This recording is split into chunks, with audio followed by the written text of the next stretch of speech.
Welcome back to another episode of We Talk Fit. With Mish and Dean. No. When I think that's pretty good. Can I say something? Yeah, absolutely. You guys, you gonna do more content? Yeah. Like in the gym, day in the life. Probably go really well. Probably. Yeah. Oh, do you want me to do one of those get ready with me videos? Get ready with me videos. What's that deal? Yeah. You haven't. A gym owner. Yeah, and that, PT. by the way, that's my son. He hasn't seen like my sleep underwear yet. I get out of bed in the morning. Big stretch. Or even just content around the gym. I need to. I actually want I think to. it'd go really well. But Yeah. that is like. What, and still just have it? But What? Still have the pod, but look at all the guys I follow their content. They've got a pod, but they do the vlogs, they're like more raw footage, just day in the life stuff. Yeah, so Gym. the plan's to start getting some more of my training footage on there when I'm training, which I've been doing when I remember and when I've got time. Yeah. Yeah, it's hard. But also, like, we have actually done a session where we mic'd up for a whole session. Yeah. train together and then. Which is good because like these conversations, which is kind of like what we're trying to chat about today, is the community. Yeah. And this is what it's about. Like most people go, oh, so I want to be a gym member because of my health goals, but they don't realize there's just a massive bit of it hidden behind just having a gym membership. Social. 100%. Is friendships, networks, accountability. It's endless, really. Yeah. Like, you guys are booking golf, like, you're making all those friendships, and you're catching up out of the gym. Like, that's awesome, but even if you don't have time for that or you're not wired, like just a little connection in the gym. Mini connections, Like I haven't all of it. I haven't openly told anybody on screen that I play golf yet, so like you've just outed me to the whole world. Oh.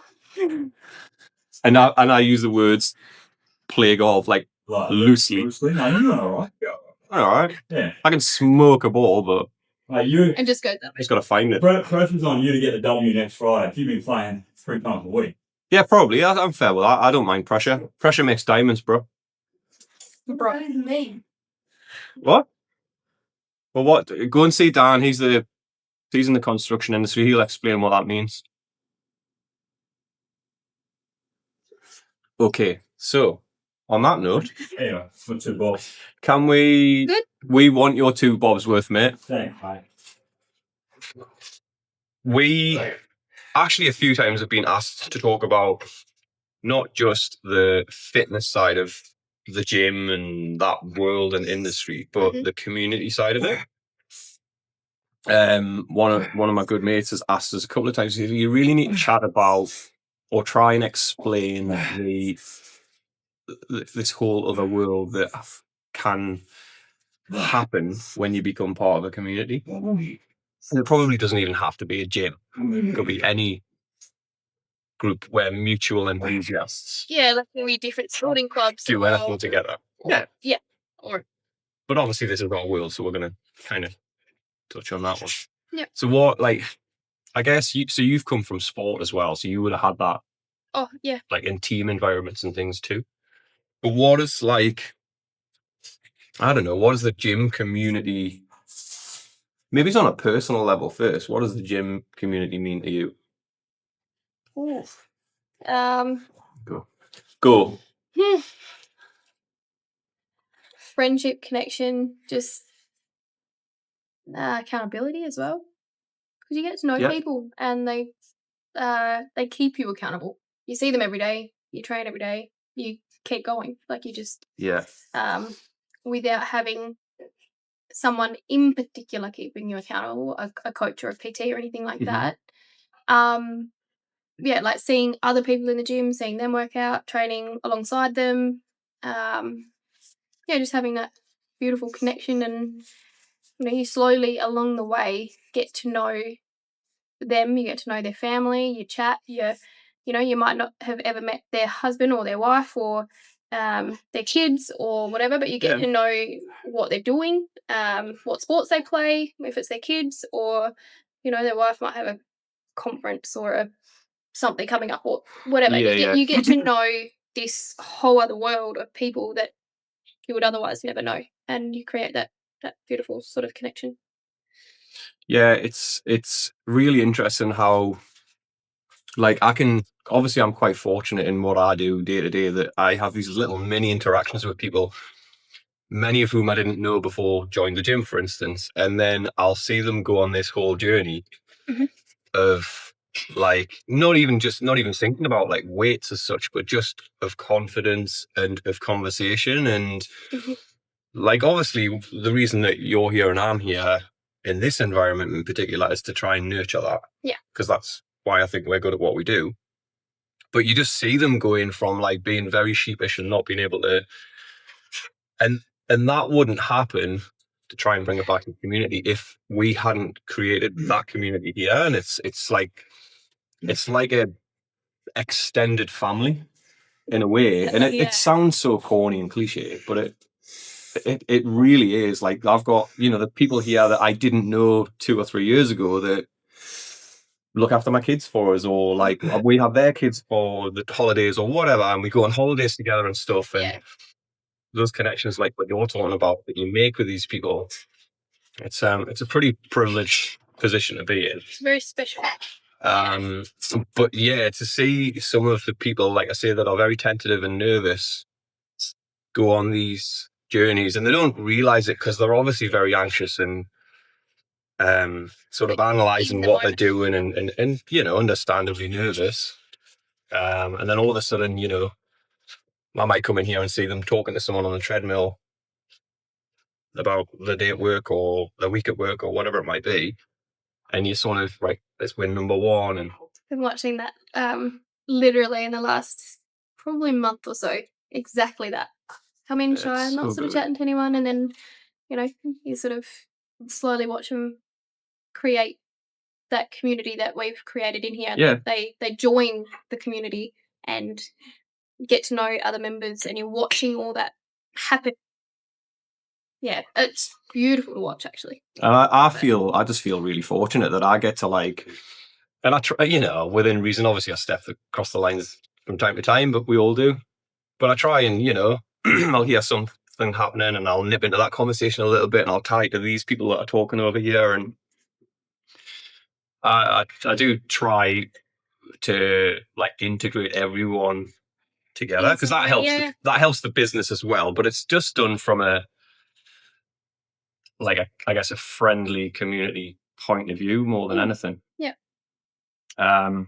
It's introducing people to each other in the gym.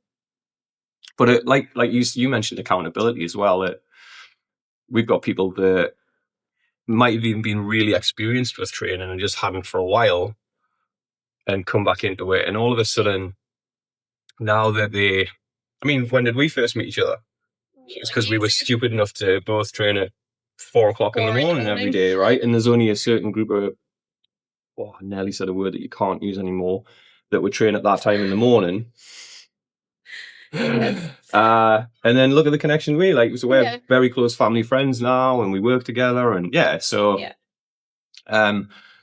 we see those groups forming in here. And when we've talked about motivation before, when that's not there, it might even be just the catch up with the gang kind of scenario that keeps you accountable on those days. Yeah exactly.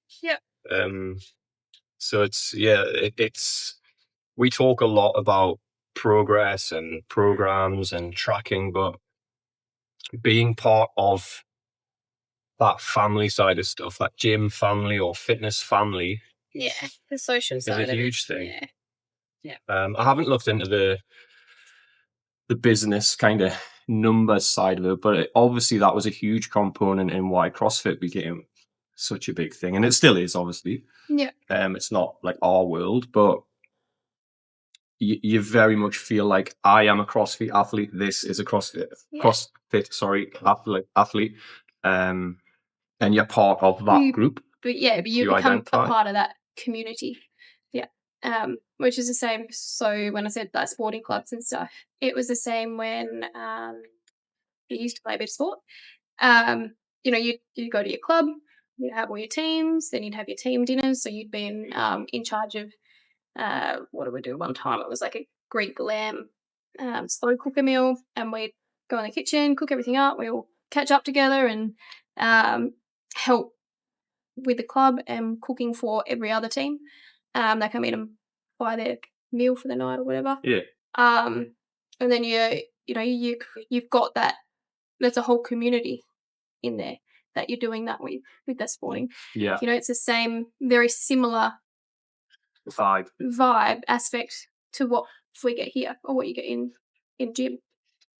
It's the social aspect of it that you need. We're not made to be homebodies and alone and no. And I think, and that's why, like, when we've done, like, because obviously we're a fair few episodes into this now, and we talk about, we've always like touched on the mental health side of stuff a little bit in nearly every episode, because I feel so strongly that it's such a big part of it. Oh, it's massive. And that's why, like, when we do touch on those subjects, I'm literally the worst businessman in the world when it comes to sales, because I would love people to all come to my business and maybe even do training with me. But at the end of the day, there's a bigger message, and it's like, if this isn't the right space, that's absolutely fine. But what I do genuinely want is whoever that person is to find the right environment where they feel really comfortable, supported, nurtured, and then potentially ready to put in the hard work. Yeah. And now hopefully we've created a place where that happens for a lot of people, and it does. Yeah.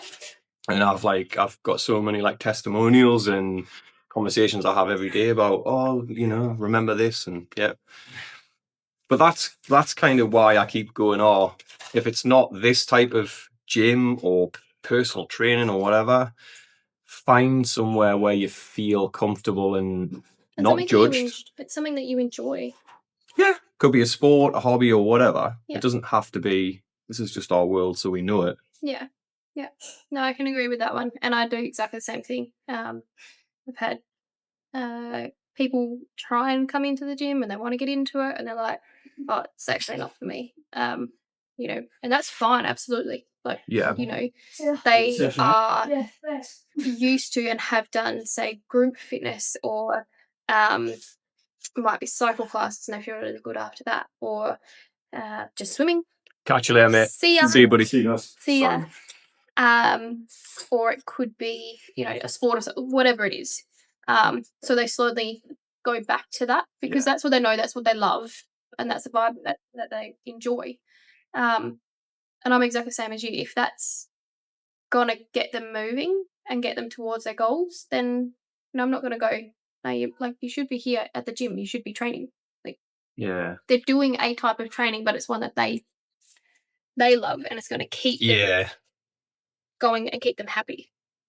It's like, so some of the stuff we do outside of here, outside of this world, is like obviously as important as the stuff that happens inside of here, with those little circles of groups of connections we've made. And I don't let it come as a higher priority than the gym stuff, let's call it the social side of it, but it's potentially just as important, and the two can help each other. So the banter and the comfortable, friendly relationship can make this stuff like feel less daunting, and then it's just about the physical effort and the intensity that you apply to your program and stuff, and it's the two can build each other. As your confidence in social scenarios goes up a bit. And I'm talking from personal experience. We chatted about like my scenario when I came out of being ill and stuff. Like, I didn't want to talk to anybody. I didn't even want to look at anybody. Camped down and hidden. And now I would talk to two crows in a bush. Do you know what I mean? Like, can't you'd never know that you were like that at all. So and that's through pushing myself out of my comfort zone and learning how to deal with anxiety with professional help as well, like we talked about. But just letting the environment, like, I don't want to sound all like worldly or anything, but like, like the river is molding the rocks and the stones in the bottom of it and stuff. And you can let the environment, if it feels okay, like, let's just see how that environment affects you for a while. Don't, the same way that we talk about not judging books by covers, like, don't go, well, the gym's not for me. It might just be the type of gym or the type of well, there's still a massive stigma around when you go to the gym, you're gonna friggin' there's still a lot of that out there. So give it a try. It's actually a hell of a lot harder to give anything a red hot crack by the same token. I don't want this to come across like I'm saying, if it doesn't feel right, like within 20 seconds. Because you can trust your gut. I get that. It's important, very important. But you have to give things an honest crack as well. Yeah. Well, that's perfect wording. We, like, again, we're very biased because we talk about this little world that we live in and work in. But I can pretty much tell straight away if people are going to be a good fit for this environment and stuff. And, we might steer them in different directions or think that something might work better for them. But it's because, like, we look after these people in this smaller environment as a family. Yeah. And we only want the people in here to be really comfortable, really supported. And we have every end of the spectrum. Like, my son's over there doing pre-season training, supposedly. Say the phone out. I've got, an 83-year-old client that's had 2 full knee replacements. Like, we literally have every spectrum in here, and there's no reason that all of those demographics can't fit together just like a family would. It does. Yeah. So we've been asked a few times to talk about that community side of stuff, and I think it's really... When you've spoken with other clients, have they mentioned, like, this gym in particular and the community, or? Yeah, I mean, I don't ever want these episodes to just be an advert for, like, our business. I want it to be more general information. But I know. There you go. So that's why I'm a shit businessman. So I was just curious, like, you got multiple gyms. You got big chain box gyms. We've got, boutique PT training studios. You've got massive differences, and the community that you get in this. Yeah. You don't always. You can, but you don't always get that in a really. You get it in gym. smaller groups, yeah, and smaller doses, yeah. And we've talked about, like, performance and training and stuff a lot, and it might be really important to go into a facility and do your session or whatever where you've got no distractions and you've got no... We've talked about this with our own training sometimes, like, we really need to get after it and perhaps can't afford the time to be talking and stuff like that. It's a very different conversation. But again, when we're talking about this, that's not our business model here. And I talk about, like, business model, life model, whatever. It's just not who we are. We want to be this great big family.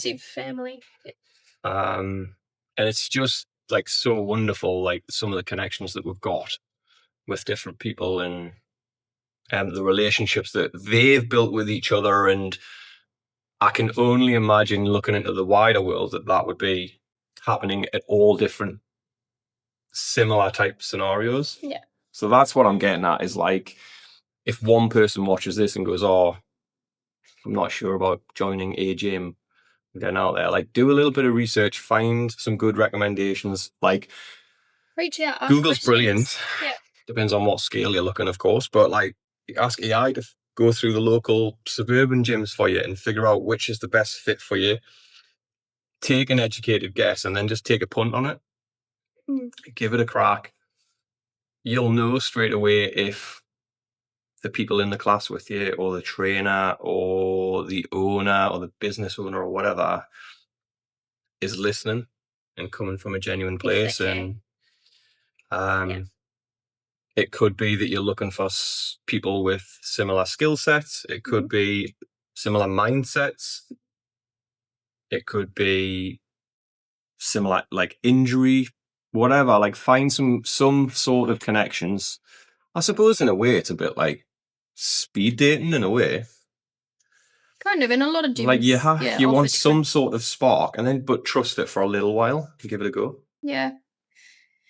There's like you said, when have a look around at different gyms, have a look at what you're interested in. If you don't know what you're interested in, try it.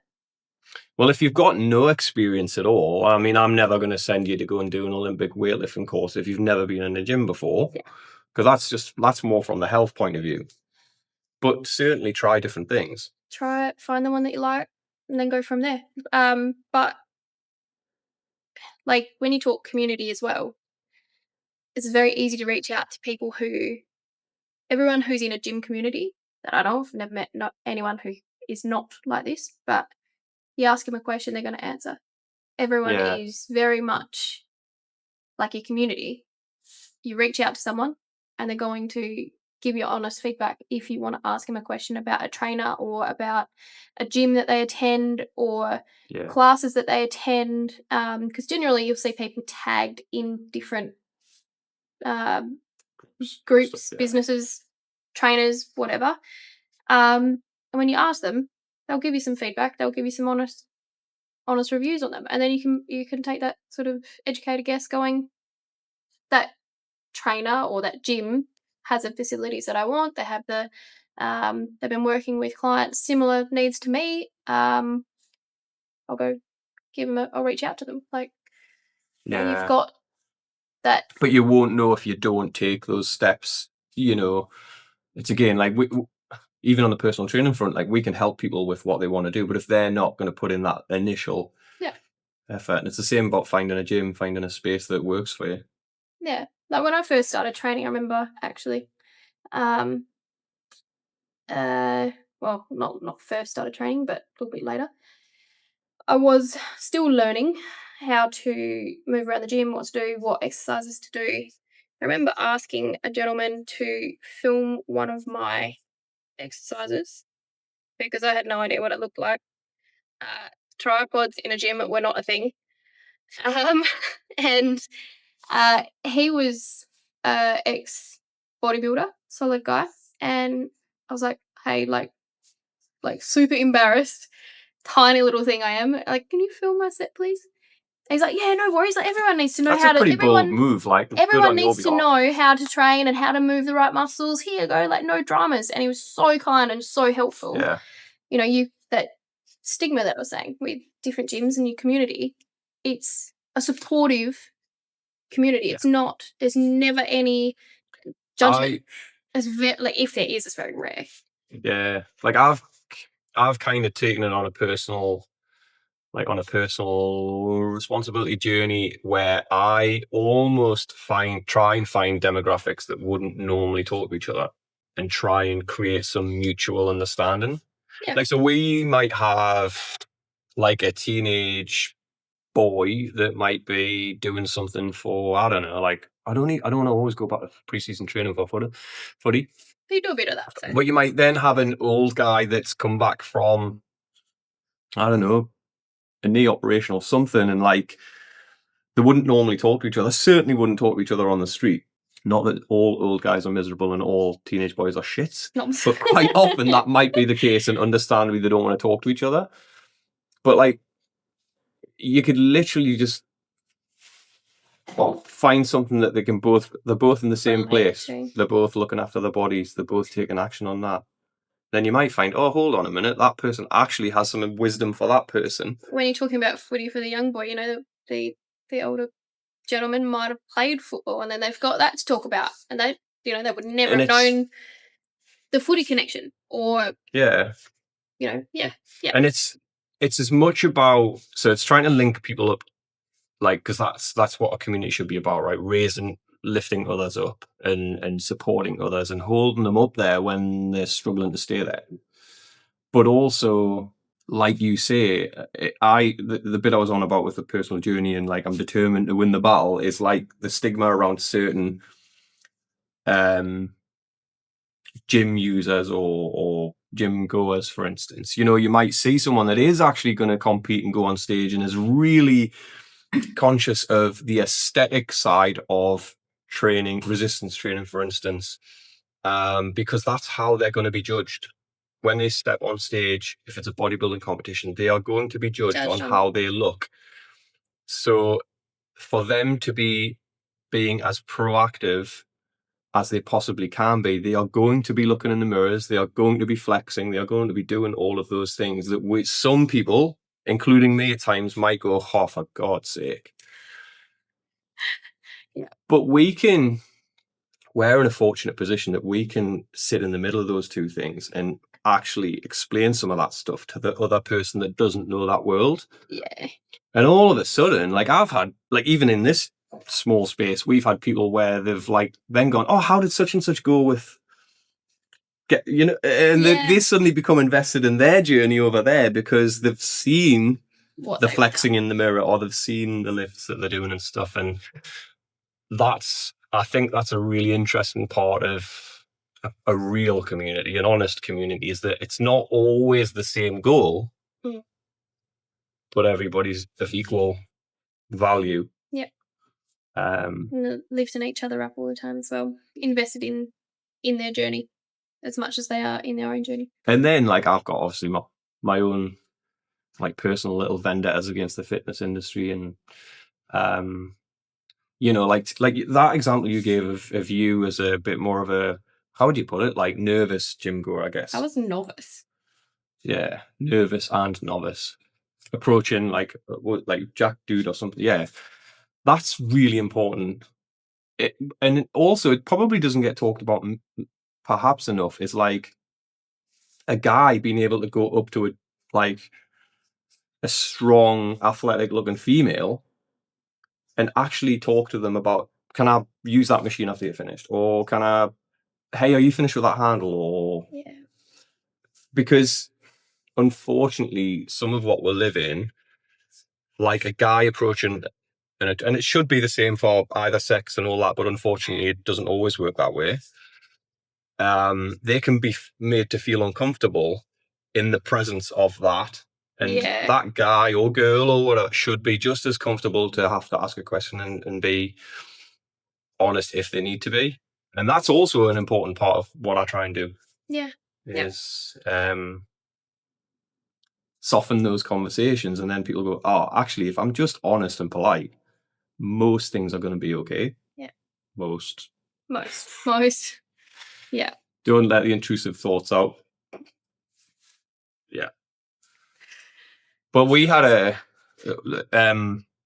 you mentioned, like, have I had any specific ones about this place? One I do want to mention, which could be just as good for any other business or gym, was we had a member in here that happens to work with another member in here. Mm-hmm. And they were getting their bags at the end of the day from staff lockers or whatever it might be. And they were both packing their sort of little holdalls at the same time. And another person that they work with said, oh, where are you two going? And this person said, oh, we're going to the gym. And this person went, oh, you're not one of those, are you? Fully judged this person. And this person is actually really good in here, but isn't what you would call a stereotypical. Anyway, so this obviously this extra in this scenario judged this person as a gym goer. And her response, I wish, I'll have to get it written down, so we'll put it on the website or something. Her response was, oh no, it's not a gym like that. This place is the most supportive environment you've ever come across. And I was like, that. Beautiful. That's a win right there. Yeah. And that was not from someone that's trained in the media, not from someone that, like I said, would be a stereotypical sing the praises of a gym. And in fact, it's not even singing the praises of a gym. Just singing the praises of a good space, good environment, good people. Good community environment. And then, back to that, family, homely village environment. Yeah. Which, so if we're going to summarize it, what are we saying? Do a bit of research. Have a look around. Hello. How are you? Find a space that feels okay. Give it a good crack. Give it a good try for a little while before you swap around if you need to. Good instinct's important, but you still have to give things a red hot crack. Yeah. And then find good people if you trust a couple of people and you would listen to what they say, yeah, listen to that advice, and hopefully it's That's my little business bit at the end there, so I don't get wrong off the CFO. You weren't even going to do a little plug before. I was going to shoo it in there. Create yourself madly. Shoo it in there. Get in there. We good? Yeah, absolutely. Magic. Absolutely. Thank you, buddy. Thank you.